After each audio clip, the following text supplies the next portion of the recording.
Bismillahirrahmanirrahim. Assalamualaikum warahmatullahi wabarakatuh. Alhamdulillahirabbil alamin. Nahmadullaha hamdan syakirin, hamdan na'imin, hamdan yuwafi ni'amahu wa yukafi'u mazidah. Ya Rabbana lakal hamdu kama yanbaghi li jalali wajhikal karimi wa 'azimi sultanik. Asyhadu an la ilaha illallah wa asyhadu anna sayyidana Muhammadar Rasulullah. Allahumma salli ala sayyidina Muhammadin abdika wa rasulikan nabiyil ummi wa ala alihi wa sahbihi wa sallim. Amma ba'du. Jamaah yang dirahmati oleh Allah Subhanahu wa taala, sebelum kita melanjutkan kajian kita tentang hikmah-hikmah dari Al-Imam Ibnu Athaillah Sakandari, mari kita sama-sama membaca Al-Fatihah. Kita khususkan untuk Al-Imam Ibnu Athaillah Sakandari, Al-Imam Abul Abbas Al-Mursi, Al-Imam Abul Hasan Asy-Syadzili, dan seluruh para guru kita yang menyambungkan kita kepada beliau semuanya. Dan semoga Allah Subhanahu wa taala menganugerahkan pemahaman kepada kita, dan semoga Allah Subhanahu wa taala menganugerahkan kepada kita kemampuan untuk mengamalkan ilmu yang telah kita pelajari dan akan kita pelajari. Ala hadhihi niyyah wa bikulli niyatin shalihah wa ila hadratin nabiyil mustafa sallallahu alaihi wa alihi wasallam. Al-Fatihah. A'udzu billahi minasyaitonir rajim. Bismillahirrahmanirrahim. Alhamdulillahirabbil alamin, arrahmanir rahim, maliki yaumiddin. Iyyaka na'budu wa iyyaka nasta'in. Ihdinas siratal mustaqim. Siratal ladzina an'amta 'alaihim ghairil maghdubi 'alaihim waladdallin. Amin. Jamaah yang dirahmati oleh Allah Subhanahu wa taala,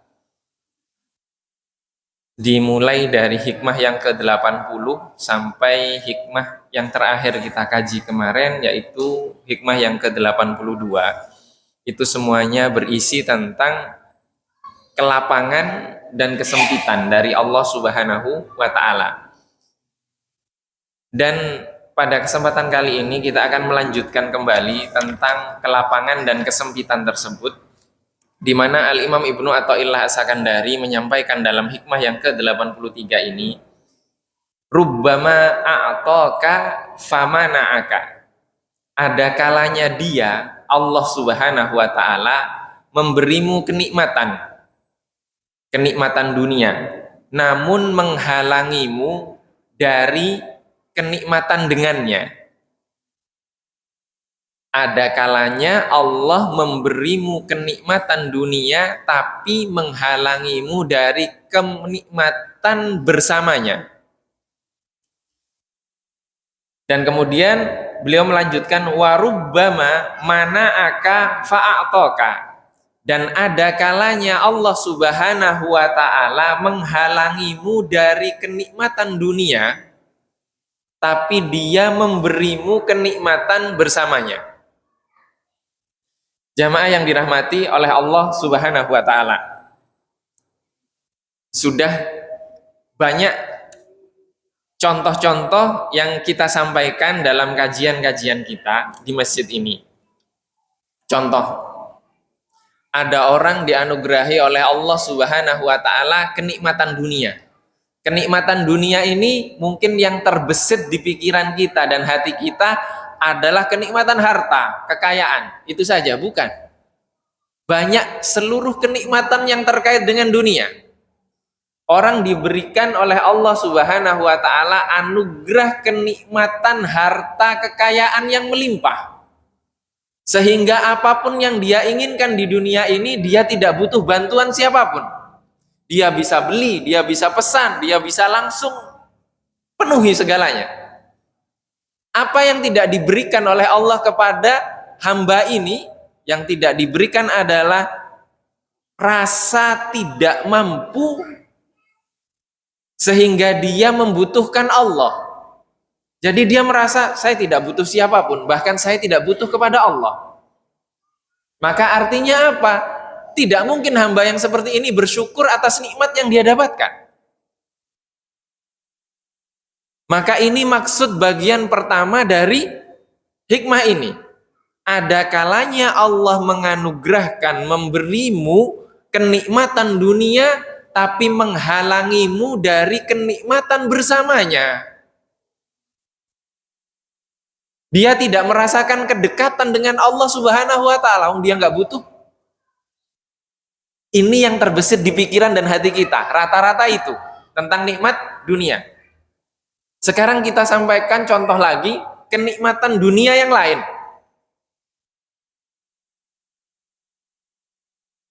Kami, khususnya saya, setelah hatam Al-Quran, apakah saya khusyuk sholat? Saya sampaikan bertahun-tahun saya nggak khusyuk. Setelah mendapatkan ijazah Al-Quran dari guru, sanadnya tersambung sampai kepada Rasulullah, diizinkan untuk memperbaiki bacaan orang lain, dapat lisensi untuk itu. Apakah setelah itu sholat saya khusyuk? Saya tidak khusyuk. Ketika saya sholat, saya mencari imam yang paling fasih, bahkan lebih fasih dari saya. Bertahun-tahun seperti itu. Bukan hanya di Indonesia, tapi di Mesir juga. Ketika kami selesai sholat di masjid ini, oh nggak enak imamnya, cari lagi. Sholat di masjid ini, oh enak. Oh ini baru enak. Oh ini bacaannya berhentinya persis kayak yang diajarkan guru saya. Nah di situ kami sholat. Akhirnya apa? Sholat kami bukan mendekatkan kepada Allah, tapi justru menjauhkan saya dari Allah. Jadi di sini Allah menganugerahkan ilmu, tapi ilmu itu tidak mengantarkan diri saya kepada Allah Subhanahu wa taala, tapi justru menjadi merasa sebagai Allah. Oh, bacaan Al-Fatihahmu nggak fasih, sholatmu nggak diterima. Menurut Imam Syafi'i, kamu itu buta huruf karena Al-Fatihahmu tidak fasih. Itu yang tertanam.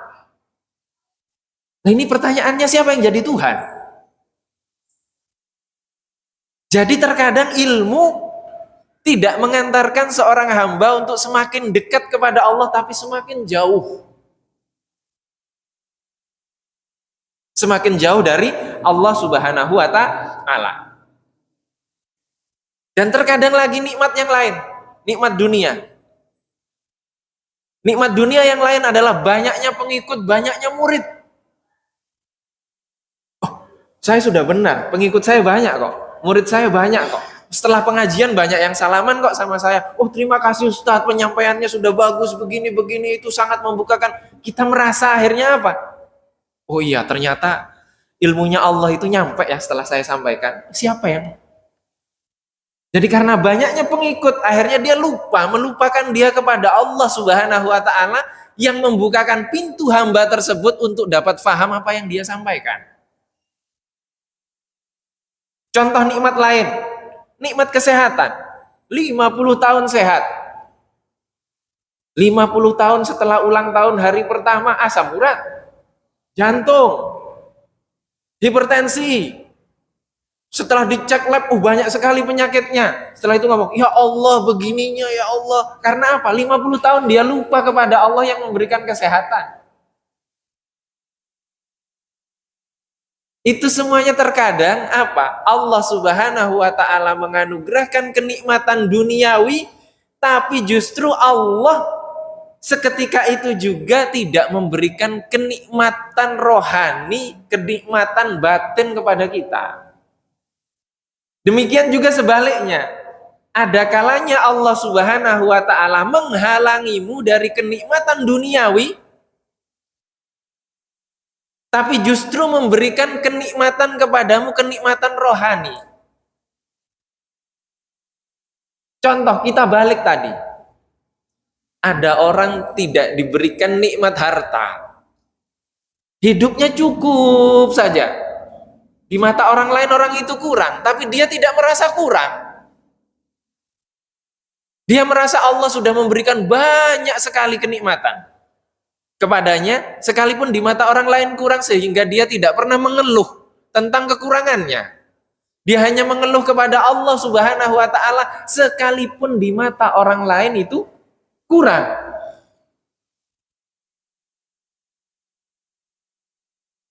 Satu karpet ukuran 2x2 itu cukup untuk 10 orang fakir. Tapi satu istana yang megah tidak bisa dihuni oleh 2 raja. Bisa di Indonesia ini ada 2 presiden? Tidak bisa. Harus cukup 1 pemimpin. Ini bedanya.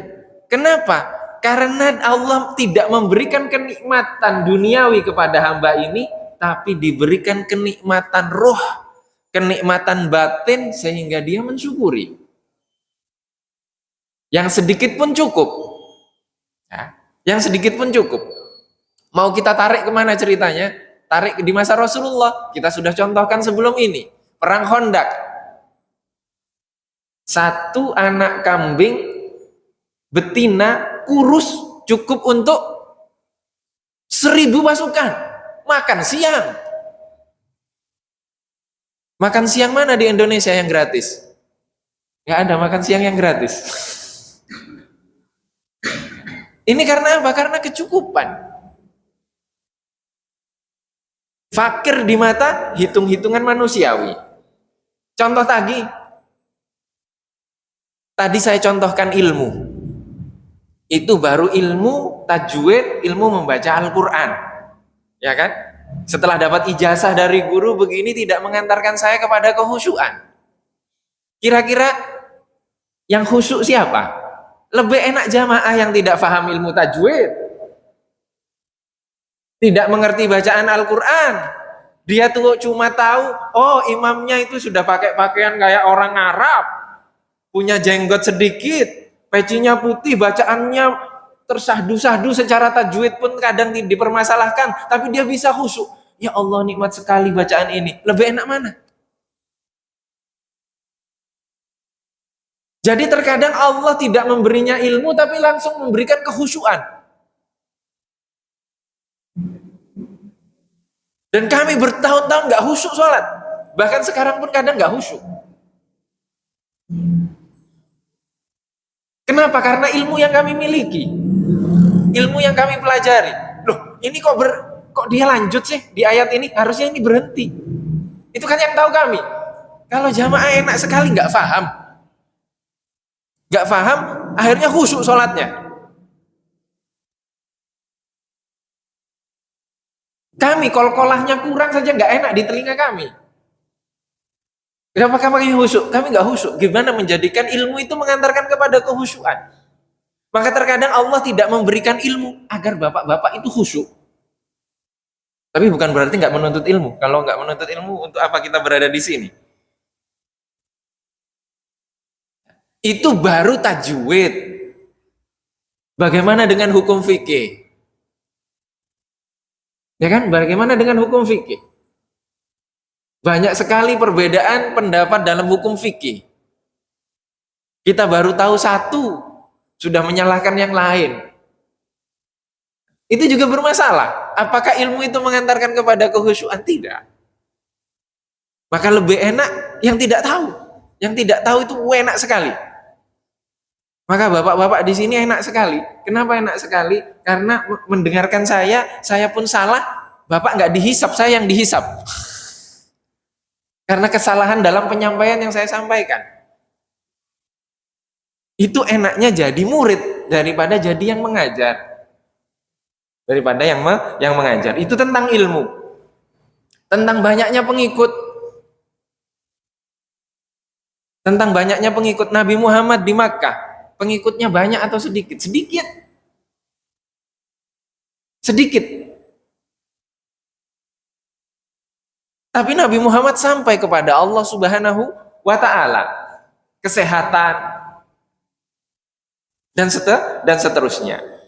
Maka kelapangan dan kesempitan di sini itu ada 2. Kelapangan lahir dan kelapangan batin. Kesempitan di sini juga ada 2, kesempitan lahir dan kesempitan batin. Kalau ingin contoh manusia yang lapang lahirnya dan lapang batinnya, itu Rasulullah. Kalau ingin contoh manusia yang Sempit lahirnya, tapi lapang batinnya, itu ya Rasulullah.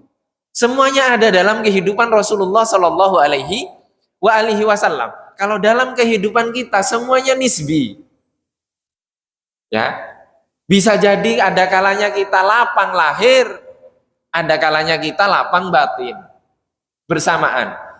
Tapi ada kalanya juga kita lapang lahir, batin kita sempit karena lupa kepada Allah Subhanahu wa taala. Ada kalanya kita sempit lahir tapi batinnya lapang. Itu kalau dalam kita kondisi stabil sekali itu. Tapi keseringannya kita adalah ketika sempit lahir maka batinnya juga sempit. Nah, itu butuh obat. Nah, obatnya apa? Disampaikan di sini, apa obat bagi hamba yang selalu merasa sempit di dalam kesempitan? Obatnya adalah dengan mengingat kenikmatan Allah Subhanahu wa taala kepadanya. Ada tidak ayat Al-Qur'annya? Ada. Allah Subhanahu wa taala berfirman, "Wa in ta'uddu ni'matallahi la tuhsuha." Dan jika kalian menghitung nikmat-nikmat Allah Subhanahu wa taala, la tuhsuha. Kalian tidak akan mampu untuk menghitungnya.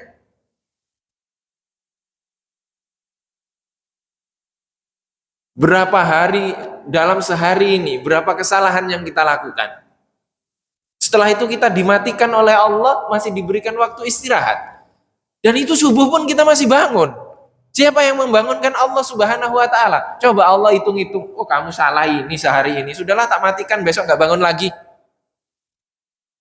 Coba kita hitung udara yang kita hirup. Kalau itu kita bentuk dalam satu tabung oksigen, ya Allah, tabung oksigen yang besar itu bisa kita beli. Atau kalau masuk rumah sakit sudah berapa itu? Masuk ke kamar yang ada tabung oksigennya full. Itu sudah mahal sekali. Itu baru hirupan nafas. Belum yang lainnya. Jadi ketika kita mengingat nikmat-nikmat Allah yang Allah anugerahkan kepada kita, baru sakit kita ingat sehatnya berapa tahun, maka nggak akan mengeluh kita. Bukan berarti tidak berobat, berobat tetap. Berobat itu tetap. Maka terkadang dalam nikmat ilmu ini, Allah Subhanahu wa taala pertemukan seorang hamba dengan hamba yang secara lahir mungkin di bawah dia. Tapi ternyata lebih alim dari dia. Lebih faham dari dia. Karena apa? Karena Allah yang memberikan ilmu kepadanya. Kalau kita lihat kisahnya Nabi Musa. Nabi Musa dipertemukan dengan Nabi Khidir. Untuk apa? Untuk belajar sesuatu yang Allah tidak berikan kepada Nabi Musa, tapi diberikan kepada Nabi Khidir. Maka dalam dunia ini jangan pernah melihat siapa yang menyampaikan, tapi lihat apa yang disampaikan. Apa yang disampaikan. Kami diceritakan oleh Kiai Yazid Romli, ada di Radio Dalam. Beliau punya guru namanya Kiai Haji Idris Kamali. Kiai Idris Kamali ini menantunya Kiai Haji Hashim Asy'ari. Dan keilmuan dalam fikih Masya Allah, alim Kiai Idris Kamali. Waktu beliau ziarah, waktu beliau tinggal di Makkah, Kiai Idris Kamali, Kiai Yazid ini datang, kemudian diajak, ayo sekarang kamu belajar kepada saya. Ayo kita ngaji sekarang.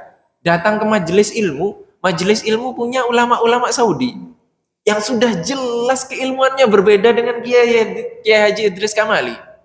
Yang disampaikan pun berbeda pemahamannya. Perdebatan sekarang itu seperti itu. Tapi apa jawabannya? Kenapa Kiai kok belajar kepada Syekh ini? Kan dia beda dengan kita.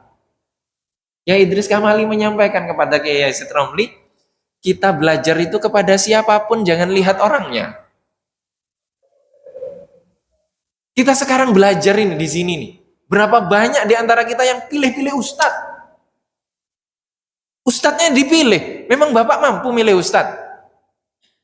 Memang jamaah mampu milih ustadz? Pilih-pilih ustadz. Ustadz siapa? Oh, ustadz ini beda sama saya nggak mau belajar. Ah, ini baru ustadz saya ini. Nah, ini yang saya datang. Kalau perlu stop jamaahnya. Datangkan dari luar biar rame. Sampai kapan kita milih-milih guru? Belajar dari siapapun. Belajar dari siapapun. Selama itu baik, sesuai dengan tuntunannya Rasulullah. Ada tuntunannya dari Rasulullah, ambil. Ambil semuanya. Karena semuanya itu bersumber dari Rasulullah Shallallahu Alaihi Wasallam. Itu sebabnya apa? Al Imam Ahmad Ibnu Ajibah menyampaikan di sini, al-ghalibu ala nafsil ammaratu wal lawamah antan basita bil ata'i wa tanqabidha bil man'i. Itu karena nafsu ammarah bisu, nafsu yang mengajak, jiwa yang mengajak kepada keburukan. Dan nafsul lawamah itu mengajak kepada apa? Ketika dia mendapatkan anugerah pemberian dalam bentuk apapun itu, dia lapang karena pemberian itu. Tapi kalau sudah diberikan kesempitan, nafsu ammarah ini dan nafsul lawamah ini, dia tidak nyaman karena tidak dapat bagian dalam kesempitan itu. Tapi berbeda dengan nafsul mutmainnah. Kita sering baca ayatnya, ya ayyatuhan nafsul mutmainnah irji'i ila rabbiki radiyatan mardiyah, dan seterusnya. Itu nafsul mutmainnah. Nafsu yang tenang, teduh. Maka nafsul mutmainnah ini ketika dia mendapatkan kelapangan, sebenarnya kelapangan itu sebenarnya adalah kesempitan. Dan ketika dia mendapatkan kelapangan, maka dia faham bahwa kelapangan tersebut adalah kesempitan. Dan ketika dia mendapatkan kesempitan, dia faham bahwa kesempitan itu sebenarnya adalah kelapangan. Inilah yang disebut dengan hamba Allah yang sebenar-benarnya. Ini benar-benar hamba. Ini benar-benar hamba Allah Subhanahu wa Ta'ala. Bishr al-Hafi, pernah kita ceritakan, Bishr al-Hafi ini orang yang kaya raya, hidupnya bergelimangan harta, tidak ada kesalahan-kesalahan yang nggak pernah dia lakukan. Dia hidup dalam kegelapan dengan bergelimangan harta.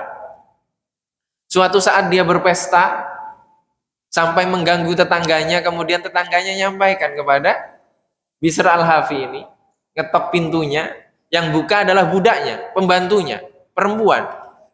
Ditanya, ini rumah siapa? Ini rumahnya budak atau rumahnya orang yang bebas?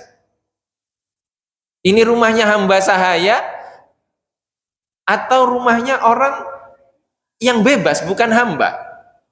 Budaknya ngomong, kamu lihat ini istana, bagaimana mungkin istana sebesar ini miliknya budak? Terus tetangganya tadi menyampaikan, oh berarti benar, dia adalah raja, makanya dia bersikap seperti ini. Kalau dia budak, dia tidak akan melakukan hal-hal seperti ini. Ternyata Bishr al-Hafi mendengar perdebatan tersebut. Bishr al-Hafi langsung datang kepada orang tersebut, coba ulangi perkataanmu. Diulangi. Setelah itu Bishr al-Hafi langsung meninggalkan istananya dengan kaki tanpa alas. Maka disebut dengan al-Hafi, orang yang tidak beralas kaki. Sejak detik itu dia tidak beralaskan kaki dan meninggalkan dunianya dan menjadi ulama besar. Ulama besar. Kalau ditanya kenapa kamu tidak menggunakan alas kaki, dia menjawab, tidak beralas kaki adalah sebuah kondisi yang Allah menegurku dengannya. Dan aku tidak akan pernah meninggalkannya. Seumur hidup setelah itu nggak pakai alas kaki. Ini karena dia faham bahwa dia budak. Budaknya siapa? Budaknya Allah. Hambanya Allah. Maka kesombongan, kezaliman, keangkuhan itu akan hilang kalau dia sebagai hamba Allah. Yang duduk di sini juga tidak akan angkuh ketika ditegur. Ustadz salah.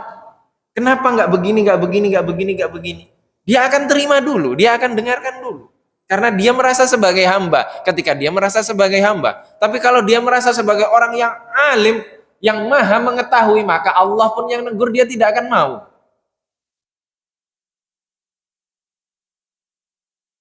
Sedangkan Allah Subhanahu wa taala berfirman, wa fauqa dzi ilmin alim. Dan di atas orang yang memiliki ilmu itu ada yang maha mengetahui. Siapa? Allah Subhanahu wa taala. Maka para ulama mengatakan di sini,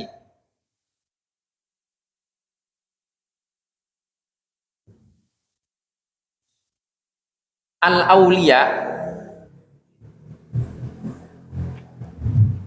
orang-orang yang para kekasih Allah itu, aulia itu wali, kekasihnya Allah Subhanahu wa taala. Mereka atfalun baina yadayillah. Mereka seperti anak kecil yang berada di hadapan Allah Subhanahu wa taala. Apa maksudnya? Apa maksudnya?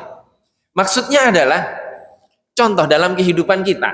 Ini dalam kehidupan kami, dalam keluarga kami. Anak kami yang kecil itu Ahmad sakit, batuk, demam, baru sembuh. Masuklah sekolah. Minta uang jajan, kita kasih uang jajan. Kata mamanya, Ahmad, jangan beli permen ya. Jangan beli permen ya. Di sekolah dia datang, kita lihat yang dia tunjukkan susu. Saya sudah beli susu nih, katanya. Senang kita. Oh, beli susu dia. Sampai jalan dikeluarkan permennya dari sakunya. Kemudian dia makan. Setelah itu malam batuk lagi. Karena apa? Karena makan permen. Dia juga batuk, lihat kita makan Indomie, makan apa, itu kan nyebabin batuk kan minyak-minyaknya. Dia minta, kita nggak kasih. Itu Mas Asiku kok dikasih, saya nggak dikasih, kan dia nggak batuk. Akhirnya dia maksa, kita kasih juga. Baru satu suapan langsung batuk. Baru satu suapan dia sudah batuk. Karena apa? Karena dia tidak tahu apa yang sedang dia inginkan itu tidak baik bagi dia. Yang tahu siapa? Yang tahu kita. Sebagai orang dewasa. Nah, kekasih-kekasih Allah itu terkadang seperti anak kecil di hadapan Allah Subhanahu wa taala. Allah memberitahu kepadanya langsung. Allah memberitahu kepadanya langsung, ini tidak baik untukmu. Sehingga dia kemudian menyampaikan dengan polosnya pengetahuan Allah tersebut kepada hamba-hambanya yang tidak tahu dan hamba-hambanya tidak paham. Maka terkadang kita ketika kita merasa memiliki sesuatu, kemudian ada orang yang menegur kita, menasehati kita, dengarkan dulu, terima dulu, pikir dulu. Benar tidak yang disampaikan sekalipun dia di bawah kita. Bisa jadi Allah sedang membukakan pemahaman bagi dia yang tidak dibukakan untuk kita. Demikian juga sebaliknya. Sebelum kita menasehati, coba pikir dulu matang. Yang akan kita sampaikan itu benar atau tidak? Jangan-jangan yang kita nasihati sudah paham itu. Maka ketika seperti itu yang lillahi ta'ala, karena Allah Subhanahu wa ta'ala, itulah yang akan masuk.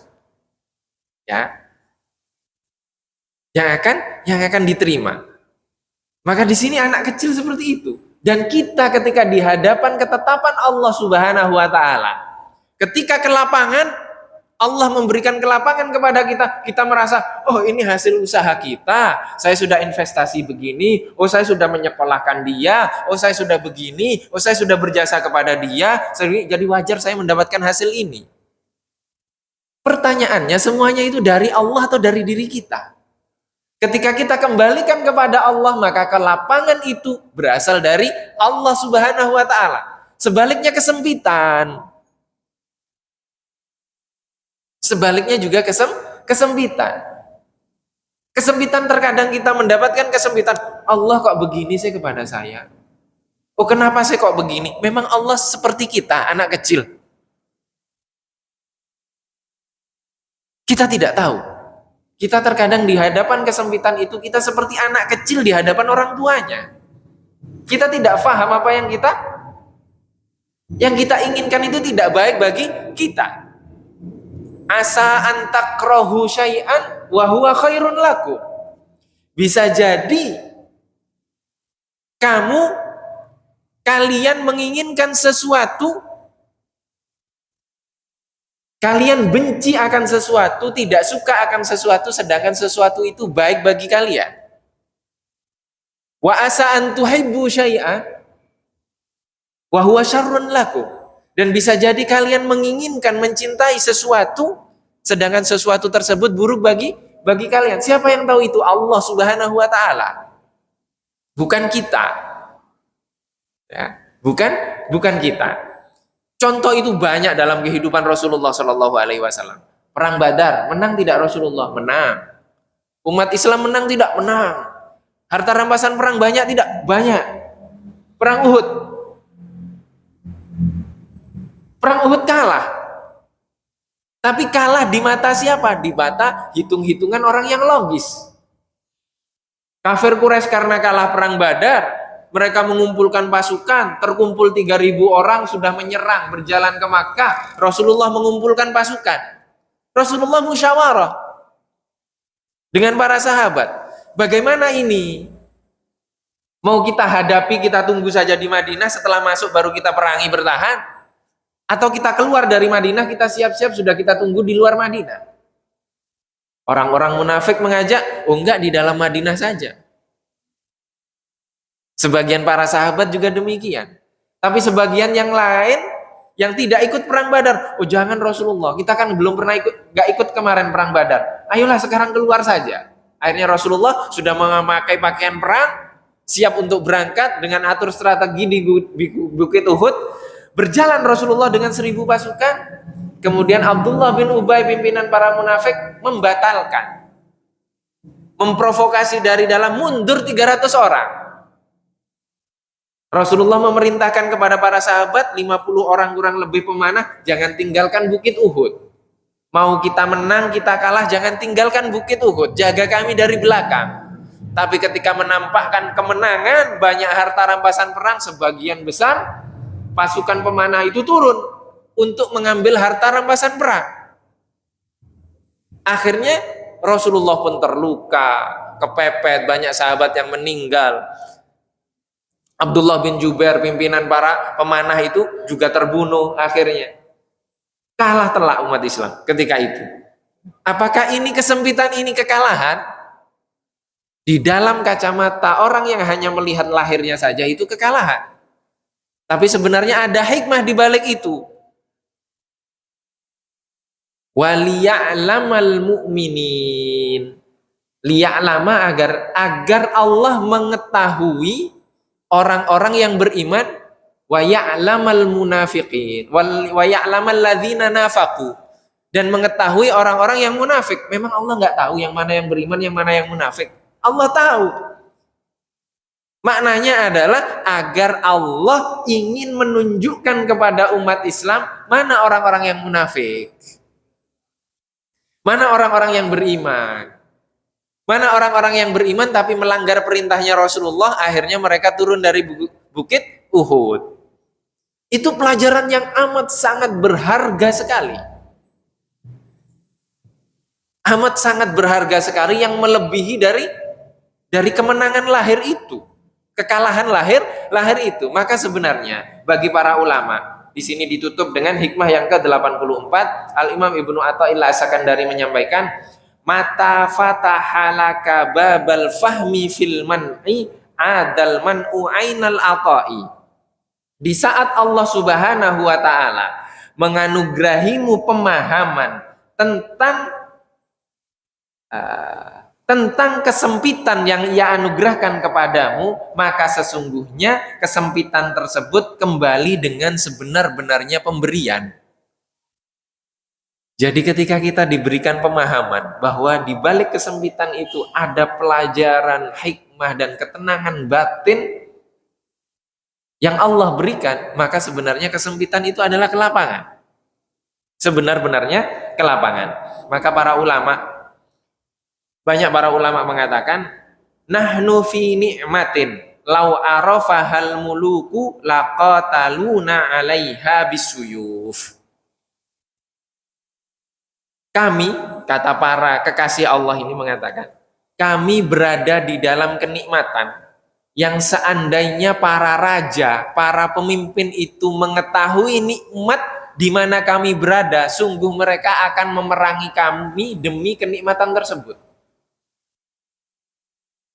Kenikmatan itu apa itu? Kenikmatan bersama Allah Subhanahu wa taala dalam segala kondisi. Kalau mereka tahu kenikmatan itu, maka mereka akan memerangi kita. Kata para ulama, kata para orang-orang soleh ini. Kata orang-orang soleh ini. Dan itulah yang terjadi kepada para ulama, para orang-orang soleh ketika mereka sudah bersama dengan Allah Subhanahu wa taala. Sebenarnya kesempitan itu adalah kelapangan dan kelapangan itu adalah kesempitan. Maka penghambaan kepada Allah harus di dalam kehati-hatian di setiap kondisi. Ketika kita mendapatkan kenikmatan, kita harus berpikir, jangan-jangan Allah sedang menguji saya dengan kenikmatan ini. Maka syukurilah kenikmatan itu dan kembalikan kepada Allah. Dan ketika dalam kesempitan, maka ingatlah bahwa sebenarnya kesempitan itu adalah kelapangan. Karena yang kita minta tidak Allah beri. Yang kita minta tidak Allah beri. Artinya kalau diberikan ada sesuatu yang berbahaya bagi kita, maka Allah melarangnya. Maka itu sebenar-benarnya anugerah dari Allah Subhanahu wa taala. Jamaah yang dirahmati oleh Allah Subhanahu wa taala, maka Al-Imam Ahmad Ibnu Ajibah menjelaskan hikmah ini dengan mengibaratkan ada kalanya Allah Subhanahu wa taala memberikan makanan-makanan untuk gembalaan. Gembala di sini artinya hamba, budak. Famana akan tetapi dia menghalangimu dari makanan-makanan untuk rohanimu, untuk rohmu. Jadi Allah memberikan makanan jasmani kepada kita, tapi Allah melarang makanan rohani. Kita tidak faham. Dan terkadang Allah tidak memberikan makanan jasmani, tapi Allah memberikan kepada kita makanan rohani. Maka sekarang coba bandingkan. Sesekali puasa sunnah, puasa Senin, puasa Kamis. Coba rasakan nikmatnya di hari Senin itu dengan puasa, dengan nikmatnya di hari Senin tanpa puasa. Tidak puasa, itu beda rasanya. Itu beda rasanya. Dan nanti coba hal-hal yang seperti itu tentang sunnah-sunnah yang dicontohkan oleh Rasulullah dalam banyak hal, tidak hanya puasa, maka kita akan dapat merasakan kenikmatan-kenikmatan itu. Beda antara kenikmatan jasmani dan kenikmatan rohani. Dan bagaimana kenikmatan jasmani itu melahirkan kenikmatan rohani. Dan kita tidak mendapat asupan jasmani, tapi mendapatkan asupan rohani. Dan itu semuanya ada di dalam syariatnya Rasulullah Shallallahu Alaihi Wasallam ketika kita menghayatinya. Dan semoga Allah Subhanahu Wa Taala memberikan kelapangan kepada kita, kelapangan lahir dan kelapangan batin. Dan ketika Allah Subhanahu Wa Taala memberikan kepada kita kesempitan lahir, semoga Allah selalu menjaga kelapangan batin kita dalam kondisi tersebut. Allahumma amin. Ini yang dapat kita kaji pada kesempatan kali ini. Mohon maaf apabila ada kekurangan. Wabillahi taufiq wal hidayah wa ridwan inayah. Wassalamualaikum warahmatullahi wabarakatuh. Subhanakallahumma wa bihamdika asyhadu an la ilaha illa anta astaghfiruka wa atubu ilaik.